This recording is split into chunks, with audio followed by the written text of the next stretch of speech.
The woman interrupted my grandmother's funeral just before the final prayer.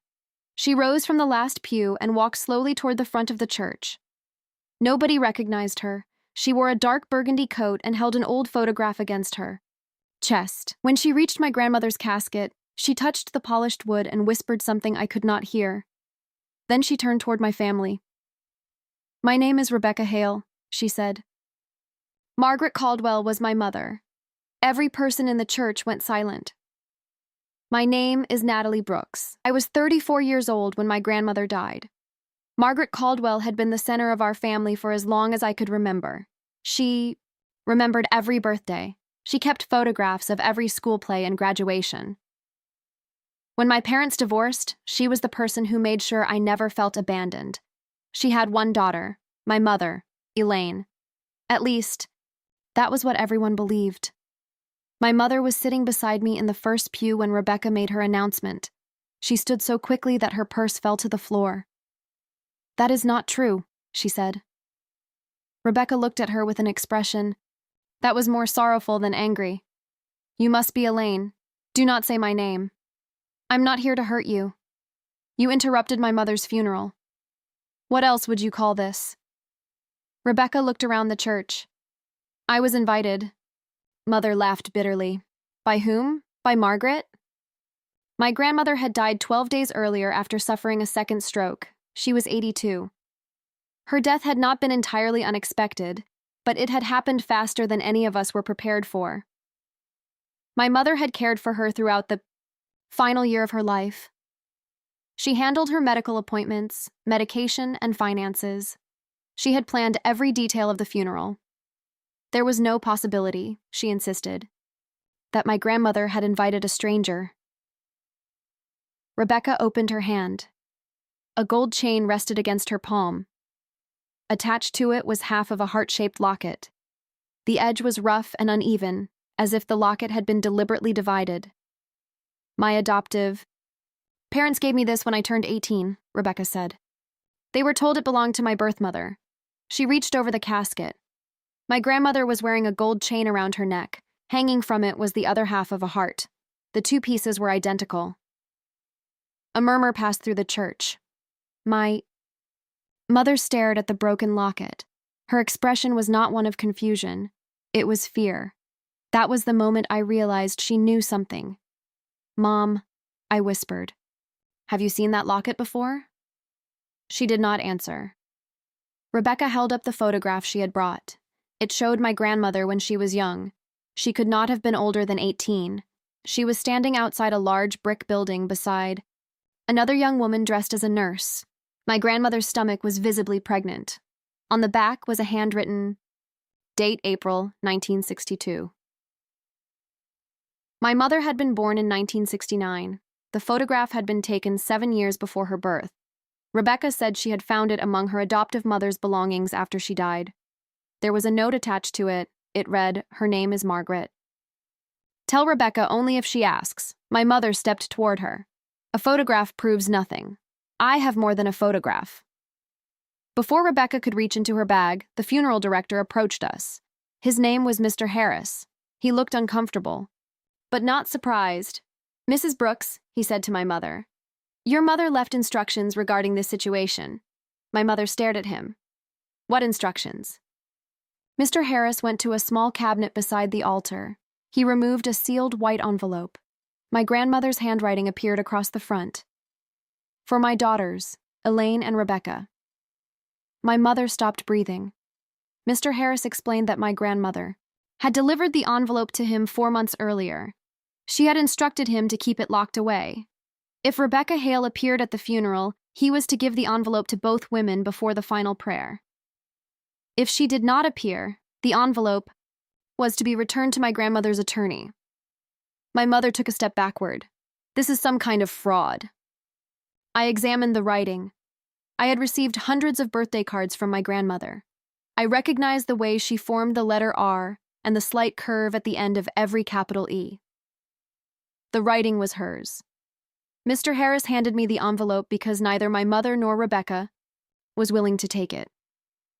Inside were 3 items. The first was a certified DNA report. It stated that Margaret Caldwell and Rebecca Hale had completed a legally documented relationship test 7 years earlier. The probability that Margaret was Rebecca's biological mother was greater than 99.9%. The second item was a photograph of my grandmother and Rebecca sitting together beside a lake. It had been taken only 10 months earlier. They were holding hands. My grandmother was smiling. The third item was a handwritten letter.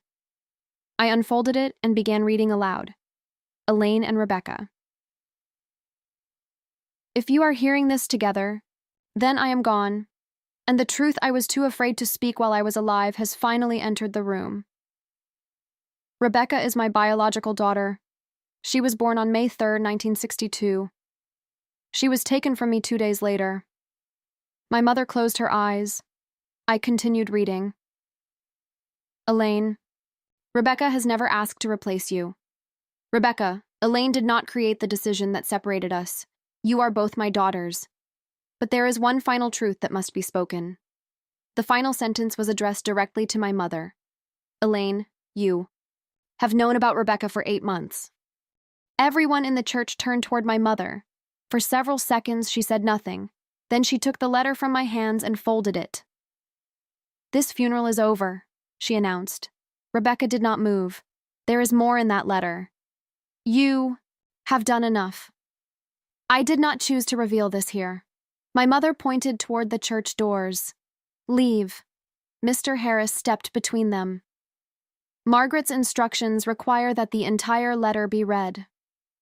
My mother looked as if he had betrayed her, but Mr. Harris had known my grandmother for more than 20 years. He was not going to ignore her final request. I took the letter back and continued. My grandmother's story had begun 64 years earlier. In 1961, she was 17 and living with her parents in a small Pennsylvania town. She had fallen in love with a young mechanic named Samuel Hale. When she became pregnant, her parents sent her to St. Agnes Home for Unwed Mothers. They told their neighbors that Margaret had gone to care for a sick relative. At St. Agnes, the girls were expected to surrender their babies. My grandmother begged to keep her daughter. Her parents refused to bring her home unless she signed the adoption papers. 2 days. After Rebecca was born, a nurse carried the baby away. My grandmother was not allowed to say goodbye. Samuel never knew where she had been sent. Margaret's father told him she had moved away and did not want to see him. By the time my grandmother returned home, Samuel had joined the military. He died in an accident 3 years later. My grandmother never had the chance to tell him about their daughter. In 1968, she met the man I knew as my grandfather, James Caldwell. Before they married, she told him everything. James accepted her past. He helped her search for Rebecca, but the adoption records were sealed. In 1969, my mother, Elaine, was born. My grandmother loved her deeply. But every year on May 3rd, she wrote a birthday letter to the daughter she had lost. Most of the letters were never mailed because she did not know where Rebecca lived. A few were sent to the adoption agency. They were returned unopened. Rebecca had grown up 2 states away, with Andrew and Helen Hale. They were loving parents who never hid the fact that she had been adopted. They told her that her birth mother had been young and had probably wanted her to have a safer life. Rebecca believed that story for decades. After her adoptive mother died, Rebecca found the photograph of my pregnant grandmother and half of the broken locket. She submitted her DNA to a genealogy website. Eventually, she matched with one of my grandmother's cousins. That connection led her to Margaret Caldwell. Rebecca sent my grandmother a letter. My grandmother waited 6 weeks before answering. She later admitted that she had carried Rebecca's letter around the house every day because she was terrified that replying might reopen a wound neither of them could survive. But she replied. 7 years before the funeral, Margaret and Rebecca met in a small restaurant. My grandfather had died by then. My grandmother arrived carrying the other half of the locket. The 2 pieces fit together perfectly. They completed a legal DNA test shortly afterward. For the next 6 years, they met privately. Sometimes they ate lunch, Sometimes they walked beside the lake. On Rebecca's birthday, my grandmother gave her one of the letters she had written many years earlier. Rebecca never asked for money. She never asked to be included. In the will, she wanted only to know her mother. I stopped reading and looked at Rebecca. "Why did Grandma hide you from us?" Rebecca wiped her eyes. She said she was afraid. Afraid of what? Losing Elaine. My mother turned away. According to the letter, my grandmother had tried several times to tell her, but Elaine had always been sensitive about abandonment. My grandfather had traveled frequently for work when she was young. Later, my mother's own husband had left our family. Grandma feared that revealing another daughter would make Elaine believe she had never been enough. My grandmother kept waiting for the perfect moment. It never came. 8. Months before the funeral, my mother visited Grandma's lake cottage without warning. She found Rebecca's photograph on the mantel. My grandmother finally told her the truth. She explained that Rebecca was her first daughter. She showed her the DNA report and the letters. She asked my mother to meet her sister.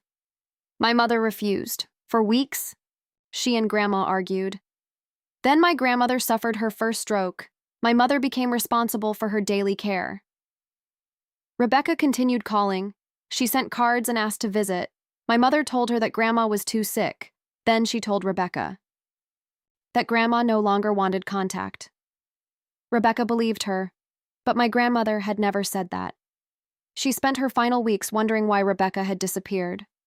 The letter ended with one request. Do not let my fear become your inheritance. Do not punish each other for the years stolen from us, and please open the cedar chest at the lake cottage. Everything I could not say is waiting inside. My mother took her coat and left the church without looking back. I followed her into the rain. Why? Did you lie to Rebecca? I was protecting Grandma. From her daughter?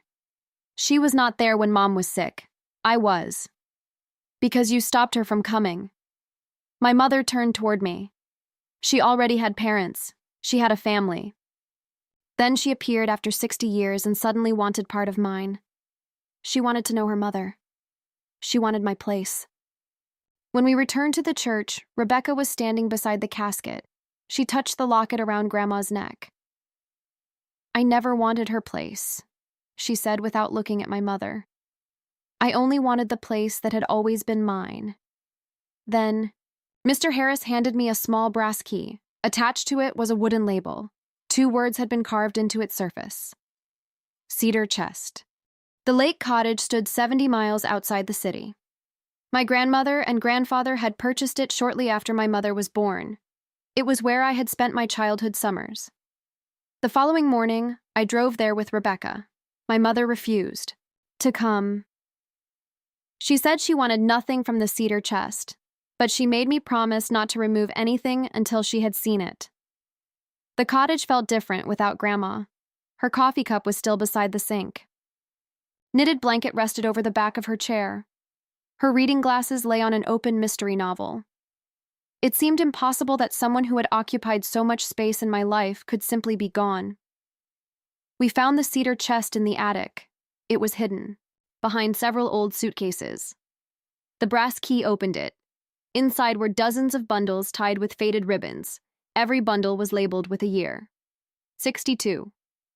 1963. 1964.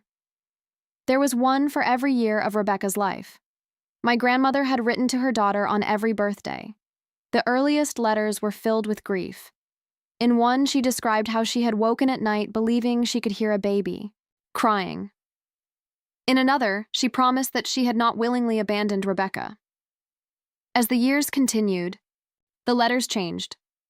My grandmother wrote about marrying James. She wrote about giving birth to Elaine. She described my mother's first steps and first day of school. She often wondered whether Rebecca had experienced those same milestones. 1. Letter read, I love the daughter beside me, and I love the daughter I cannot find. One love does not erase the other. Rebecca held the letter against her chest and cried. Beneath the letters was the dress my grandmother had worn at St. Agnes. There was also an infant hospital bracelet bearing the name Baby Girl Margaret. At the bottom of the chest were 3 sealed envelopes. One was addressed to Rebecca. One was addressed to my mother. The third carried my name. Rebecca did not open hers immediately. She waited until I had found my mother's envelope. Elaine should be... Here, she said. I called my mother. At first, she refused. Then I told her about the 64 bundles of birthday letters. She arrived 2 hours later. She did not speak to Rebecca when she entered. The 3 of us sat around Grandma's kitchen table. My mother opened her envelope first. Grandma's letter did not accuse her. That seemed to make it more painful. My dear Elaine, you were never my replacement daughter. You were never second. When you found out about Rebecca, I saw the frightened child inside you. I should have told you the truth long ago. My silence allowed your fear to grow, but what you did after my stroke was wrong. You took Rebecca's letters from my room. You blocked her number on my phone. You told her I did not want to see her. I know, because I asked the hospital nurse to check my messages. My mother placed the letter on the table. I thought she would turn you against me, she told Rebecca. Rebecca's voice remained calm. So you decided to turn her against me first. I was the one caring for her. I wanted to help. You did not know her the way I did. No, I was never given that chance. My mother began crying. She admitted that she had found one of Rebecca's letters beside Grandma's hospital bed. In it, Rebecca had written that she wanted to visit. My mother threw the letter away, then she used Grandma's phone to send a message, telling Rebecca not to contact her again. Rebecca showed us that message. It read, "Our meetings were a mistake. Please respect my family and stay away." She had believed Grandma wrote it. I was outside the hospital when I received that, Rebecca said. I had driven 3 hours to see her. I turned around and went home. My mother covered her face. Grandma had died 3 weeks later. Rebecca never saw her alive again. That was why Grandma had contacted her attorney and Mr. Harris. She suspected my mother was interfering, but did not have the strength to confront her directly. She arranged for Rebecca to receive a letter after her death. That letter included the date and location of the funeral. Grandma had made certain that even if she died before seeing Rebecca again, her daughter would not be erased a second time. Rebecca finally opened her envelope. Inside was a small photograph of Grandma holding her as a newborn. A nurse at St. Agnes had taken it secretly. For 64 years, Rebecca believed her birth. Mother had never been allowed to hold her. The photograph proved otherwise. On the back, Grandma had written, "They gave me 5 minutes with you. They were the shortest and most important 5 minutes of my life." Rebecca pressed her fingers against the photograph. Then she read Grandma's final words to her. "You were never unwanted. You were never forgotten." Was your mother before they taught me to be ashamed of it? The envelope addressed to me contained a request. Grandma wanted me to help preserve the letters. She did not want them sold or hidden. She wanted both daughters to decide together what should happen to them. My mother gave a bitter laugh. I suppose she left Rebecca the cottage too. I looked through the legal papers inside the chest. Grandma's will had not changed. The cottage belonged entirely to my mother. Her savings were divided between my mother and me. Rebecca had not been left any money or property. Her only inheritance was the chest of letters. My mother stared at the documents. For 8 months, she had convinced herself that Rebecca wanted to take her home, her inheritance, and her identity. Rebecca had never asked for any of them. Then we found one final recording beneath the legal papers. Grandma had recorded it after her first stroke. Her voice was weak but clear. "Elaine," she said, "Rebecca cannot steal your place in my heart." After a short pause, she added, "But if you force me to choose between my daughters, I will choose the truth." My mother left the cottage before the recording ended. For several weeks, she refused to speak to me or Rebecca. She was angry with Grandma for exposing what she had done. She was angry with me for opening the chest. But mostly, she was angry with herself. Rebecca did not demand an apology. She took the cedar chest home and began reading one birthday letter every week. She said reading all of them at once would feel like losing her mother 64 times in a single day. I began visiting her. At first, our conversations were awkward. She knew Grandma as Margaret, the woman she had met later in life. I knew her as the grandmother who taught me to bake bread, sew buttons, and drive a car. Together, we built a more complete picture of her. Rebecca showed me photographs from their secret meetings. In one, Grandma was laughing beside the lake. In another, they were sharing a birthday cake. I showed Rebecca the family videos Grandma had made when I was young. One video captured Grandma singing while washing dishes. Rebecca began crying when she heard, "As she used to sing that song when we drove together," she said. Even though they had spent only a few years together, they had created memories that belonged to them alone. 3 months after the funeral, my mother asked to meet Rebecca at the cottage. She arrived carrying a small cardboard box. Inside were the cards and photographs she had removed from Grandma's room. She had not destroyed them. She had hidden them in her closet. My mother placed the box on the table. "I cannot undo what I did," she said. "No," Rebecca replied. "You can't." "I was afraid that if Mom called you her daughter, I would become less of one." "I understand being afraid. That doesn't excuse it." "No, it doesn't." My mother looked at the photograph of Grandma holding Rebecca as a baby. "I took away your final chance to see her." Rebecca's eyes filled with tears. "That is the part I don't know how to forgive." My mother nodded. "I understand." There was no instant reconciliation, no dramatic embrace. Some wounds could not disappear because someone finally apologized. But my mother continued returning to the cottage. She helped Rebecca organize the letters by date. She answered questions about Grandma's life. Rebecca told her about the private meetings she had shared with their mother. Slowly, they stopped speaking like enemies. 6 months after the funeral, we gathered at the cottage on May 3rd. It would have been Rebecca's 65th birthday. My mother brought Grandma's favorite cake. Rebecca placed both halves of the broken locket on the table. She did not permanently join them. She said the broken edge was part of their history and should not be hidden. My mother gave Rebecca the photograph that had once stood on Grandma's mantle. Then she handed her an envelope. Inside was a key to the cottage. "The house legally belongs to me," my mother said. "But Mom wanted you to have a place here." Rebecca looked at the key. "Are you sure?" "No, but I'm trying."